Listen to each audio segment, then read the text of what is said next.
नमस्कार दोस्तों, एजुकेशन की नई दुनिया में आपका स्वागत है। मैं जितेंद्र कुमार जौली। यदि आपने राम मनोहर लोहिया अवध विश्वविद्यालय से एमएड करने के लिए एमएड एंट्रेंस एग्जाम 2019 दिया है और किसी कारण काउंसलिंग में भाग नहीं ले पाए हैं या फिर आपका नंबर काउंसलिंग में नहीं आ पाया है, तो आपके लिए ये सुनहरा अवसर है। राम मनोहर लोहिया अवध विश्वविद्यालय द्वारा तीसरे चरण की काउंसलिंग का कार्यक्रम घोषित किया गया है। अधिक जानकारी के लिए इस वीडियो को शुरू से अंत तक देखिए। आइए शुरुआत करते हैं।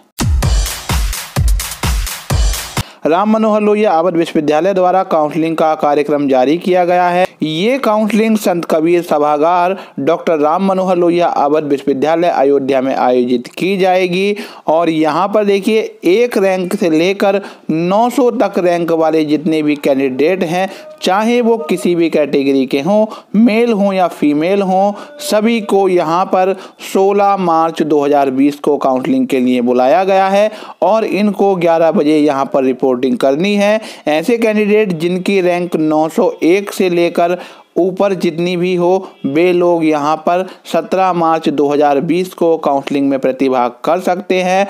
किसी भी कैटेगरी से वे चाहे वे बिलोंग करते हो, उन सभी को यहाँ पर 11 बजे काउंसलिंग के लिए बुलाया गया है। यहाँ पर कुछ बातें नीचे दी हुई हैं, उनके बारे में आपको स्पष्ट तौर पर बताना चाहता हूँ। यहाँ पर जितने भी कैंडिडेट काउंसलिंग के लिए बुलाए गए हैं, उन सभी का एडमिशन हो जाए, इस बात की यहाँ पर कोई गारंटी नहीं है।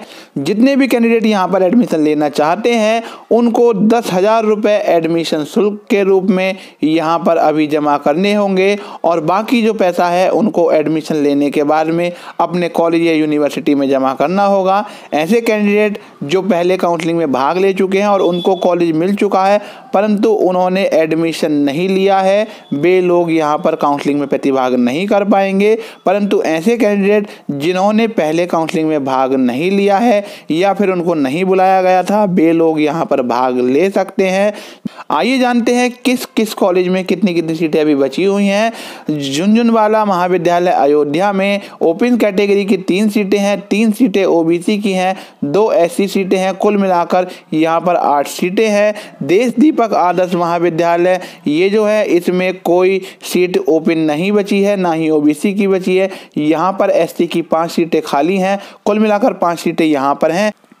श्री विनायक पीजी कॉलेज में ओपन कैटेगरी की कोई सीट नहीं है, ओबीसी की भी कोई सीट नहीं है और यहाँ पर एससी कैटेगरी की और एसटी कैटेगरी की 5 सीटें हैं, कुल मिलाकर यहाँ पर 5 सीटें हैं।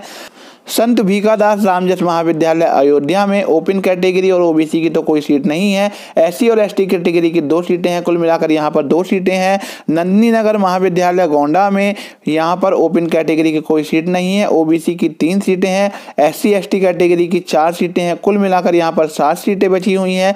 पीएल मेमोरियल महाविद्यालय बाराबंकी में ओपन कैटेगरी की कोई सीट नहीं बची है, ओबीसी की 3 सीटें हैं, एससी एसटी की 2 सीटें हैं, कुल मिलाकर यहाँ पर 5 सीटें अभी खाली हैं। संत तुलसीदास महाविद्यालय सुल्तानपुर में ओपन कैटेगरी की कोई सीट नहीं है, ओबीसी की 2 सीटें हैं और एससी की 1 सीट है, कुल मिलाकर 3 सीटें यहाँ पर खाली हैं। डॉक्टर राम मनोहर लोहिया अवध विश्वविद्यालय रेसिडेंशियल कैंपस अयोध्या में ओपन कैटेगरी की 11 सीटें अभी खाली हैं और ओबीसी की 7 सीटें हैं, एससी की 6 सीटें हैं, कुल मिलाकर 24 सीटें यहाँ पर अभी खाली हैं।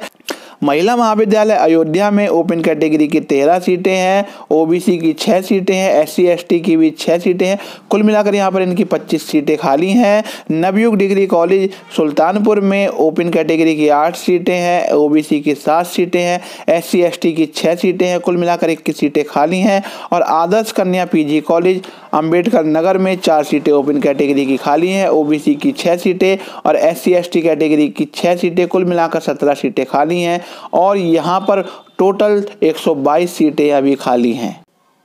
यदि आप काउंसलिंग में भाग लेना चाहते हैं तो आपको जाना है www.rmlau.ac.in की साइट पर। इस साइट पर आप पहुंचेंगे तो आपको इस प्रकार का इंटरफेस नजर आएगा।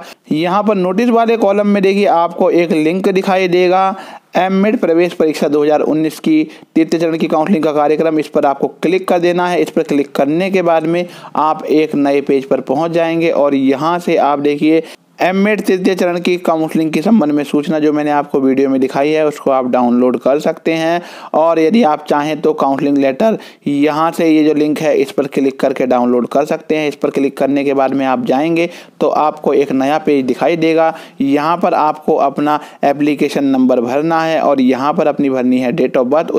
इसके बाद में लॉगिन करने के बाद में आप यहाँ पर ऑनलाइन आवेदन शुल्क जमा करेंगे और उसके बाद ही काउंसलिंग लेटर डाउनलोड कर पाएंगे। ये वीडियो आपको कैसा लगा कमेंट करके बताइए। यदि वीडियो अच्छा लगा हो तो लाइक कीजिए, शेयर कीजिए और यदि आपने हमारे चैनल को अभी तक सब्सक्राइब नहीं किया है तो चैनल को सब्सक्राइब कीजिए और उसके बाद बेल आइकन अवश्य दबाइए।